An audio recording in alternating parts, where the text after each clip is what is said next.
Alaafin Oladigbolu kọrin kan ó ní bádé bá yẹ mí o ṣe bí n ó de bí ò bá kan mí o ẹ fẹ́ lò mí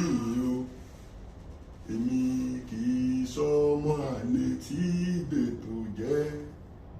èmi lọ́mọ láwà ní agogo ìjà o bàbá gba adé tán o ṣebí lé là ń lọ bàbá gba adé tán o ṣebí lé là ń lọ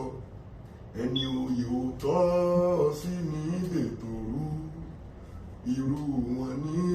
ìdọ́lọ̀tẹ̀ ọba o Ọ̀yọ́ Mèsì ń bẹ fá o kí fàlè tún wá ṣe ìwọ ń bẹ fá o kọpẹ̀lẹ̀ páhùndà o bá lọ àbọ̀ ń bọ̀ o bá lọ àbọ̀ ń bọ̀ o kí fà olókun sọ̀rọ̀ mi dayọ̀.